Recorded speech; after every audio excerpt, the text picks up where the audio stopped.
Hey y'all, it's me Sydney and welcome back to Planet Syd. Today we are going to be discussing the billionaire space race and the privatization of space overall. So if you guys are interested in that, then stay tuned. These past few years, there's been a revival of the space race, but instead of it being between two countries, it's between billionaires. And the industry of private space travel is rapidly growing every year. So I don't know, I just thought it was interesting, so I'm making a video about it. So before we get into the billionaire space race, I want to give a quick little deep dive of the original space race, just in case you didn't pay attention in your high school history classes. The original space race lasted just a few weeks shy of 20 years, from 1955 to 1975. So soon after the end of World War II, the Cold War began, and this was between two of the biggest democracies, the US and the Soviet Union. So then the space race basically became a competition of who was the better country based on who achieved what first. So of course, since no one had been to the moon at that time, both countries had set out to be the first to put a person on the moon. So the Soviet Union was making strides in the space race at first by launching Sputnik in 1957, which was the world's first artificial satellite and man-made object to be put into Earth's orbit.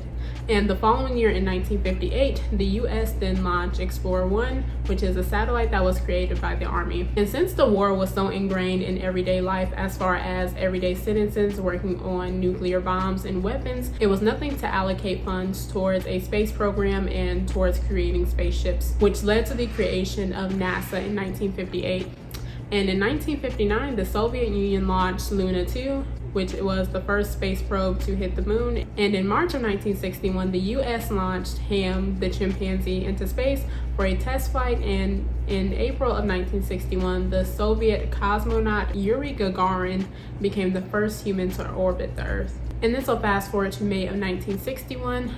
US astronaut Alan Shepard became the first American in space, and soon after this, President JFK made the promise that America would be the first to put a human on the moon by the end of the decade. So fast forward to 1966, Sergei Korolyov, who was the chief engineer of the Soviet space program, passed away, and in 1967, the Apollo fire happened, which ended up taking the lives of 3 astronauts. So both of these tragedies left both space programs in kind of a limbo up until 1968, when Apollo 8 launched and led the first manned space mission to orbit the moon. And finally, on July 16th of 1969, US astronauts Neil Armstrong, Edwin Buzz Aldrin, and Michael Collins set off on the Apollo 11 space mission and landed on July 20th, and Armstrong became the first man to walk on the Earth.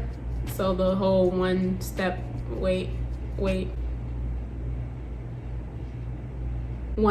for planet Earth, another leap for mankind, something like that.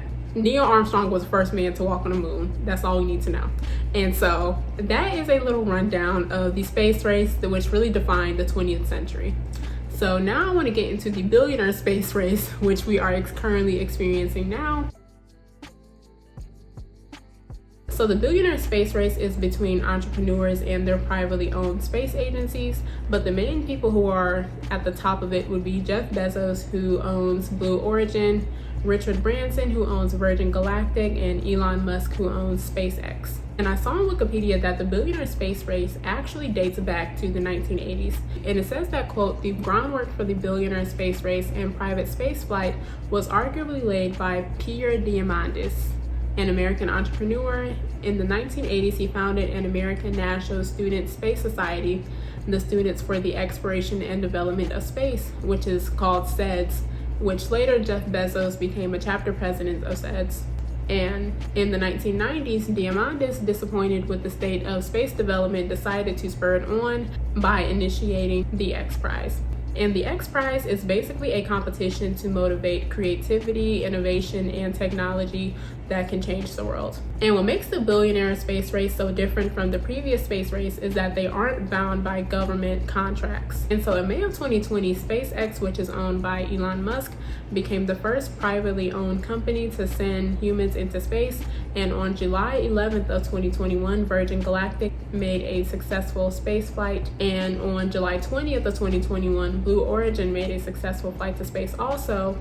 So there has been a little bit of rivalry between all 3 of them and just all the entrepreneurs who are involved in the billionaire space race, but most notably between SpaceX, which is by Elon Musk, and between Blue Origin, which is owned by Jeff Bezos. They seem to have been getting into a lot of arguments on Twitter as well. But it seems that the rivalry is because a lot of their dates and announcements happen around the same time. So one is always overpowering the other. So basically everybody in the billionaire space race wants to be the first to continually put humans into space and to have the most advanced technologies, basically. So now I want to explore some of the economics that is involved with the privatization of space travel. So there are a lot of different goals of space privatization, but the main goal, in my opinion, would be to build an economy in space and for space. And to further elaborate on this, I found a really good article in the Harvard Business Review, which states that, quote, in 2019, 95% of the estimated $366 billion in revenue earned in the space sector was from the space for Earth economy. That is, goods or services produced in space for use on Earth. The space for Earth economy includes telecommunications and internet infrastructure, Earth observation capabilities, national security satellites, and more.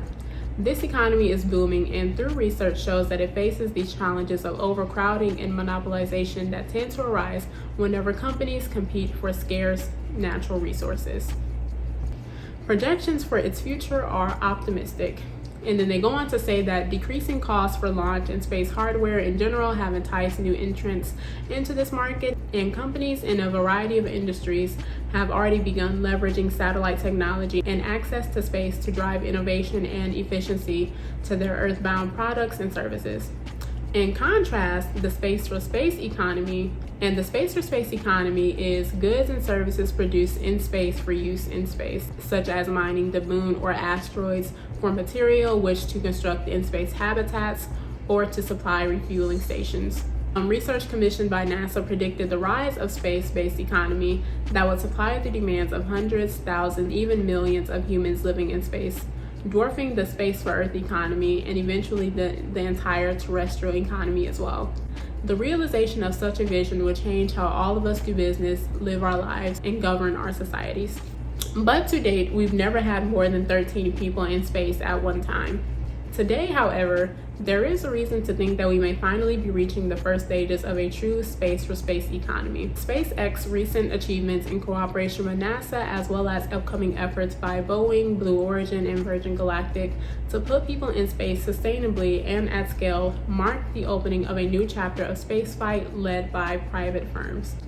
These firms have both the intention and capability to bring private citizens to space as passengers, tourists, and eventually settlers, opening the door for businesses to start meeting the demand for those people create over the next several decades with an array of space for space goods and services, end quote. And so that is a lot to chew on as far as the different economies for the space for Earth economy in contrast to the space for space economy, especially if one day humans could inhabit outer space as well.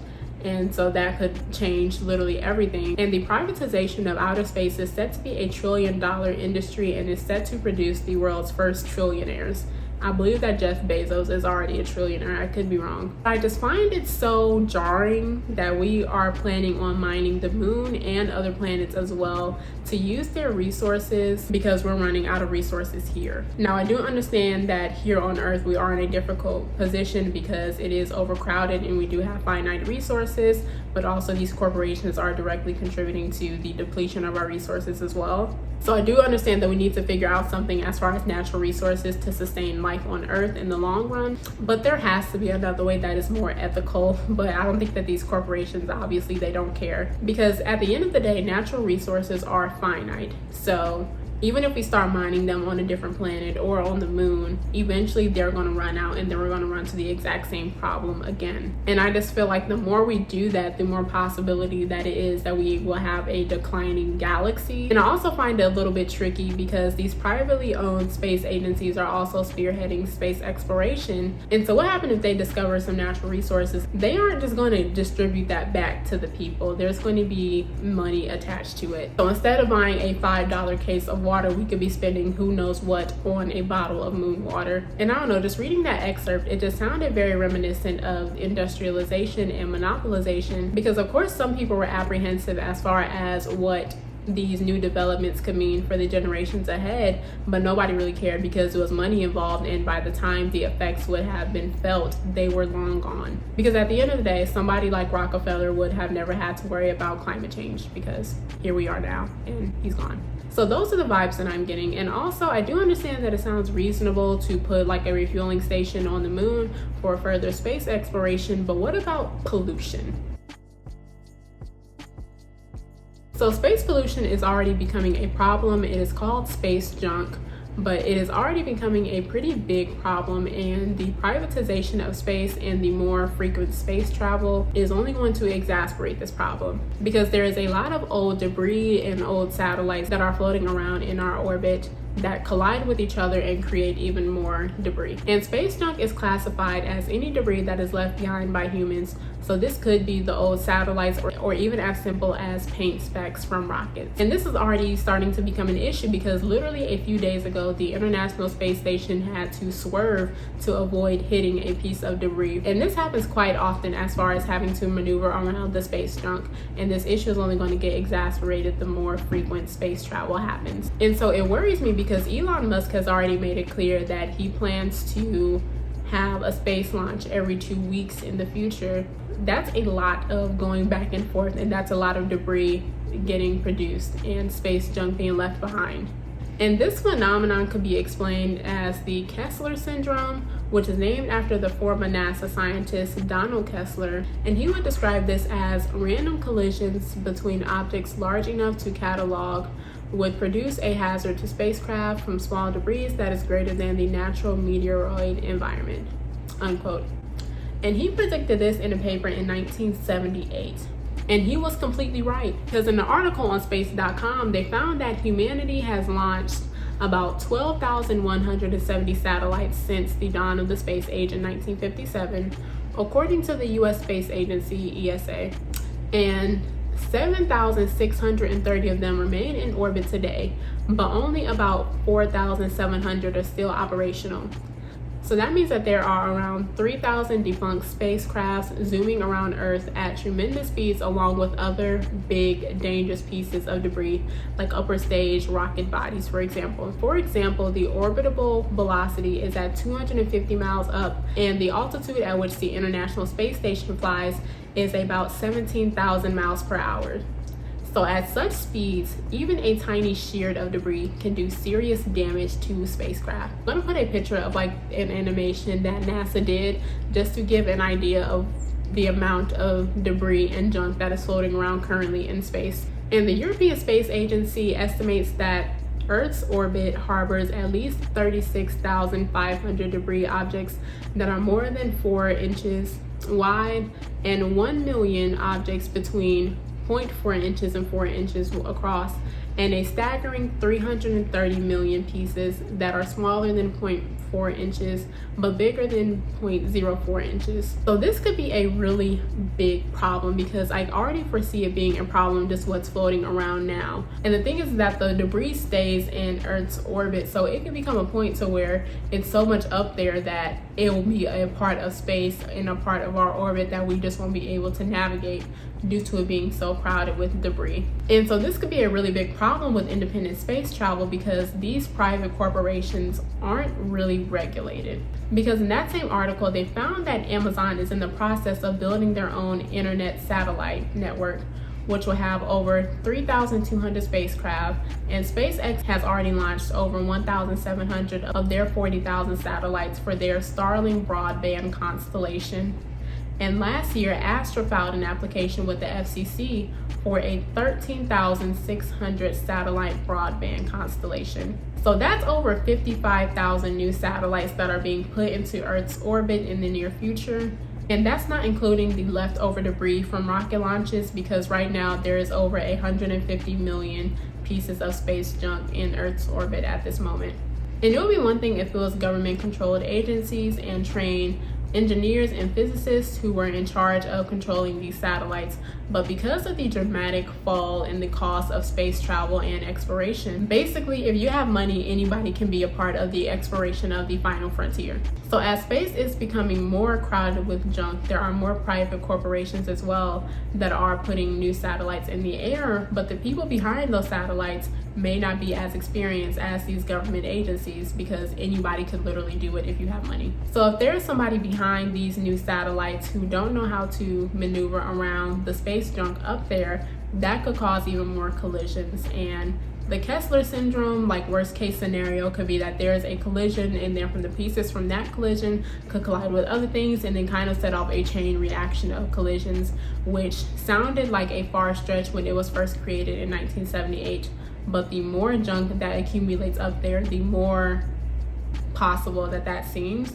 And you can see this kind of in the movie Gravity, like they discuss the KESSLER syndrome. So if you want to know more about that, the Gravity, of course, is a really good movie. So we do now have the Space Safety Coalition, which has already laid some voluntary guidelines. And this was drafted in 2019, and they had a list of different stakeholders that endorsed it, and they did give a list of different design and operational guidelines that these agencies should follow. And so basically in these guidelines, they listed 5 main points to follow. So that would be spacecraft owners, operators, and stakeholders should exchange information relevant to the safety of flight and collision avoidance. In selecting launch service providers, space operators should consider the sustainability of the space environment. Mission and constellation designers and spacecraft operators should make space safety a priority when designing architectures and operations concepts for individual spacecraft, constellation, and/or fleets of spacecraft. Spacecraft designers and operators should design spacecraft that meet the following best practices, and they should go on to list different disposal processes. And lastly, spacecraft operators should adopt space operation concepts that enhance sustainability of the space environment. So those are the main guidelines that they want for people to follow, but these are voluntary guidelines. So I do want to note that that is a good start, and there have been some proactive actions being taken as far as having more sustainable space exploration. But I feel that this only pacifies the problem and it doesn't really solve the problem. And I'm saying this because what about in 50 years if there's no more space in Earth's orbit due to the accumulation of junk? I just feel like in a way what we're starting to do to space is what we've already did to Earth, but since it isn't an immediate threat, nobody really cares because it probably won't affect us in our lifetime. And then I saw in an article with the Smithsonian magazine when they were discussing the future satellite launches to other planets and how catastrophic it could be. And so they went on to produce a few different scenarios that could be catastrophic. So the first one would be if the space junk were to be drawn in by another planet's gravity, or if it were swept away with solar wind. These are very possible scenarios because once space junk is out there in Earth's orbit, we can't guarantee that it will stay in the exact same place. And furthermore, they go on to point out that we don't know if these spacecrafts that are built by these private agencies are in a regulated, clean environment. This could be a problem because bacteria from Earth may spread through the solar system after a collision, and this could be extremely serious given that we are currently planning to search for life on neighboring bodies such as Mars and Jupiter's moon, Europa. So if microorganisms were found on another planet, then we wouldn't be able to decipher if it actually came from Earth because we don't know if these facilities that these spacecrafts are made in are clean or if it was actually from that planet. I haven't even begun to discuss the effects of rocket fuel, which is terrible for our environment here on Earth, but I also wonder if it's good for outer space as well. Because of course rocket fuel is very bad for our environment in general, but the more rocket launches by these private space companies is only going to exacerbate that problem and contribute to global warming. And I'm only raising my concern about the rocket fuel because for most spacecraft, it is made up of 95% rocket fuel. So the bigger that it is, the more fuel that it is. So I did do some research and I did find a few different types of fuel that space agencies use. So the first would be UDMH, which is short for unsymmetrical dimethylhydrazine, which is also nicknamed the devil's venom. Now, according to space.com, in the West, this fuel is only used in parts of space systems that don't come in contact with Earth. So as far as how we use it, it doesn't affect the environment but for the rest of the world, they use it for space launches. And it was found that this fuel is highly carcinogenic and can poison the soil for decades. This fuel is also used mostly for Russia's Proton rockets and China's Long March rockets. And in 2018, Russia did agree to stop producing Proton rockets and would replace it with the Angara rocket, which uses RP-1. And RP-1 is another type A rocket fuel that they use, which is basically just a mixture of refined kerosene and liquid oxygen. And RP-1 is a fuel that is more environmentally friendly, and it does create carbon dioxide when burnt. However, it only has about a 34% carbon content, which is a very small amount compared to the carbon dioxide that is produced from the global industrial emissions. So RP-1 is a better option as far as sustainability. And so the next fuel would be SRMs, or solid rocket motors. And this fuel helps lift rockets off of the ground. So this is what you see whenever a rocket launch happens and you see the big puffy white clouds. They are using SRMs. And so this fuel is a mixture of aluminum and ammonia, but these chemicals spread to the soil, water, and vegetation when these clouds spread from the rocket launches. And there have even been reports of dead fish after rocket launches using these fuels. So SRMs also leave holes in the ozone layer, and the leftover particles from the fuel as well reflect sunlight. And so when these particles get trapped in the atmosphere, it can also heat it up due to it being able to reflect sunlight.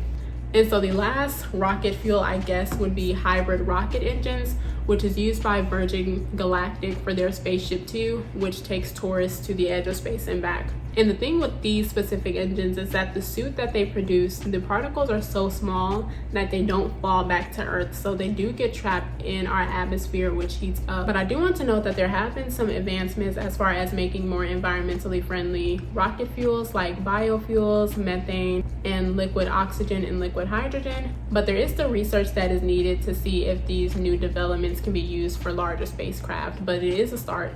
And also, I just wonder if rocket fuel can affect outer space, because I don't do science, I don't do math, I studied philosophy in college, so I don't even know if this is gonna sound ignorant.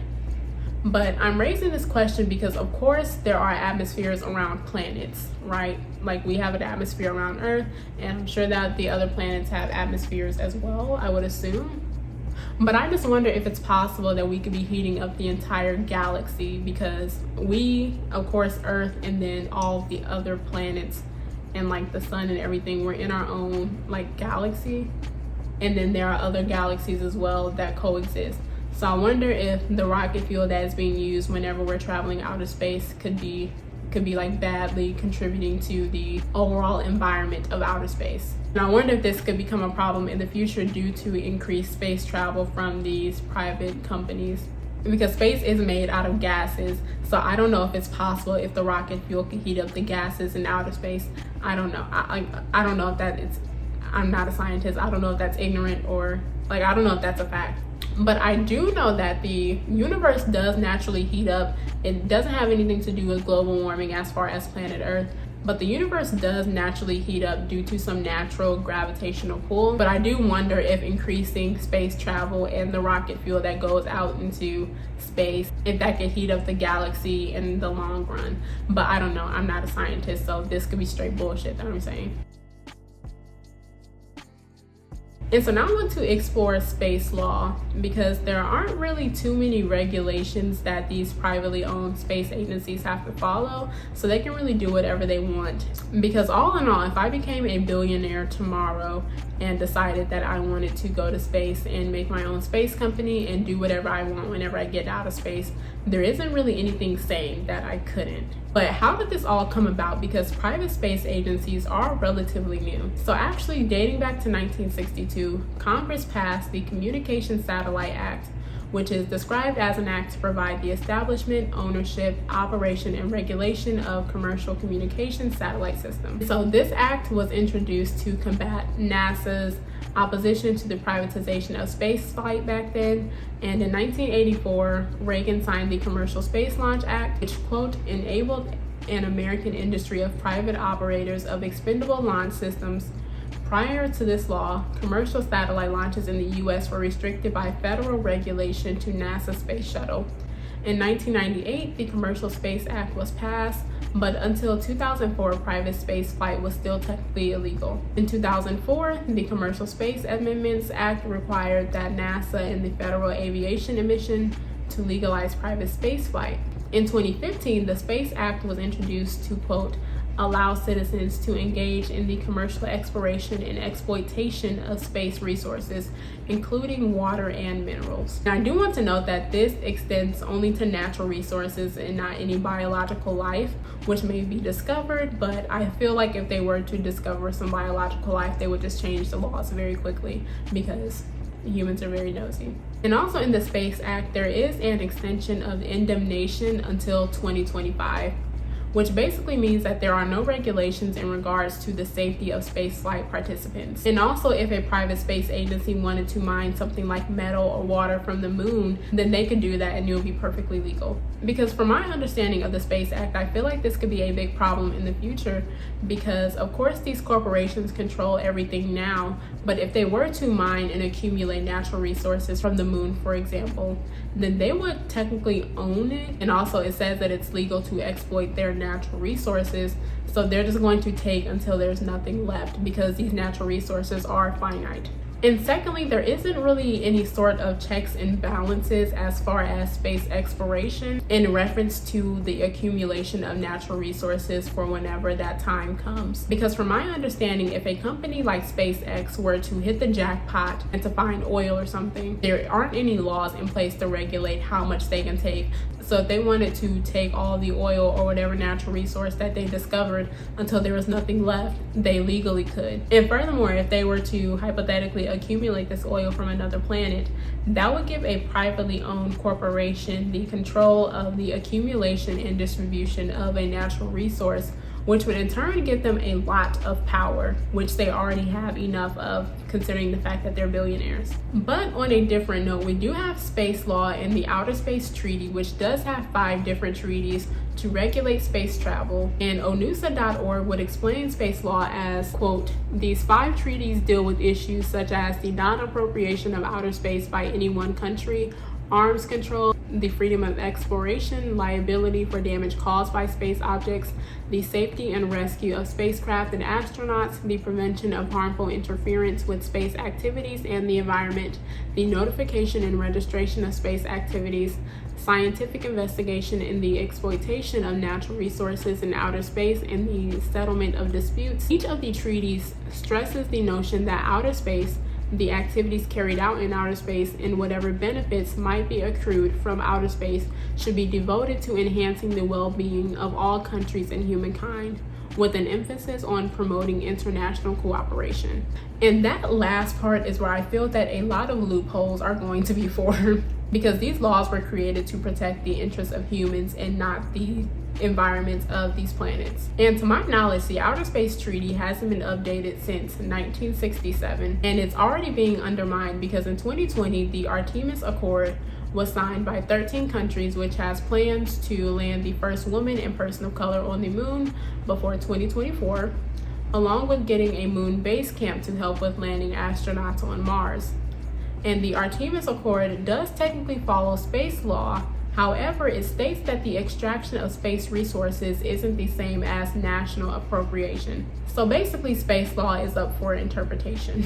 So it's like we have something and it is something to start with, but these corporations can kind of make their loopholes to whatever fits their plans. So now I want to get into some of the pros and cons of private space travel because it isn't all bad. And so I saw in an article on Forbes that states that the objective of private space travel is to expand upon the utilization of space by finding opportunities where the private sector could benefit. So the main pro would be more space exploration, which would help science and find new technological advancements as well. And the cons would be the cost because literally billions of dollars are poured into space exploration.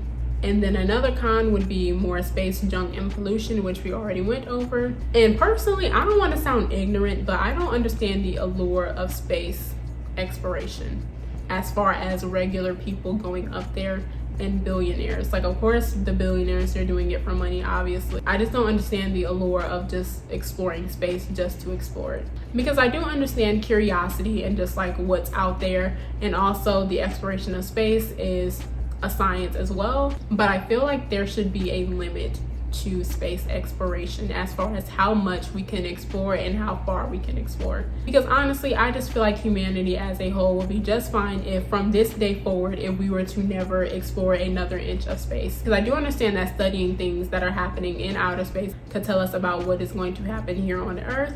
But if we were to discover like a black hole that is 2.2 inches away from space, what is that knowledge going to do for us? We can't stop it. I do understand that there's a science to space exploration, but it's like, okay, we have this knowledge and then what? I understand that there's an interest as far as for these companies for space exploration, and then there's a science to it, but the byproduct of that interest and of that science is ruining the Earth and the atmosphere. And I do understand the exploration of new space could usher in the possibility of inhabiting a new planet, but that isn't ethical and that just doesn't seem realistic. I just don't find it realistic that we're about to get, what, 7 or 8 billion people to a different planet. Like, I don't see that happening. And I don't know, I guess my main problem is that I wish that they would regulate the frequency of space travel because it's doing more harm than good. And instead of dumping billions of dollars into the aerospace industry, which is important because they do deserve funding, I wish that they would allocate some of those funds towards climate change, which is a very immediate threat right now. Like, we just finished this fucking heat wave and I'm over it. So I just wish that instead of focusing on outer space, we could fix whatever's going on here on planet Earth and in our atmosphere. But space exploration is where the money is at, so oh well. So just to wrap this up, now that I've rehashed this, I don't even know why I was surprised to see the billionaire space race, because they literally have the same attitude of back in the 1950s and 60s of, I just want to be the first to do this, which is actually crazy saying it out loud now because we are all humans from planet Earth exploring outer space. It really doesn't matter which country we're from. I don't know, I wish that we could just solely have the International Space Station to where all the countries put their best aerospace engineers and physicists together to work at the International Space Station, but that isn't very realistic considering the state of the world. Like, we can never just have one International Space Station because of wars and conflicts between different countries, because even right now with Ukraine and Russia and with the US getting involved in that, that's already creating a problem. Because the thing is that the International Space Station was designed to show a form of unity above Earth, so that no matter what, we still had the International Space Station and that all these different countries are contributing to it, which was working because we do currently have American and Russian astronauts up there in the International Space Station who are coexisting peacefully. But the International Space Station is getting old. It's been up there for as long as I've been alive. It's been up there for 23 years. So eventually we would have to put something else up there because it isn't going to last forever. But with the state of the world that we're currently in right now, as far as Biden and Putin throwing insults at each other, I can't imagine if the International Space Station were to need some sort of renewal that Russia would want to be a part of it. And I actually read an article with NPR that said that the International Space Station was designed for both the US and Russia to depend on each other. So the US provides power while Russia maintains the altitude and orientation. And in 2011, the US stopped the space shuttle that carried astronauts and supplies to the station and gave that responsibility to Russia, which the US paid billions for, which in turn kept the Russian space program financially afloat. But fast forward to 2020, SpaceX, which is Elon Musk's private space agency, took over and began transporting NASA astronauts to the International Space Station. So the US no longer needs Russia at this moment. Coupled with the war, I just find it very unlikely that we'll ever really reach a resolve as far as all the countries agreeing on an International Space Station if our current one were to stop working. So maybe private space travel is the next best thing, because the concept of just having solely an International Space Station is just unrealistic. So who knows? And I guess the environment is just going to have to suffer. But that is all I have. I hope you guys enjoyed this little deep dive in this video. I just thought that this topic was really interesting because it seems like we're kind of living in history as far as the billionaire space race. But maybe in like 40 years or something, they're going to be talking about the billionaire space race in the textbooks in high school history classes. So I don't know, I just thought it was interesting. I hope you guys like this video. Thank you guys so much for watching. And again, my name is Sydney, and I hope you guys feel safe and seen wherever you are, and I hope you guys are finding joy and fulfillment on your journey of self-expression. Until next time.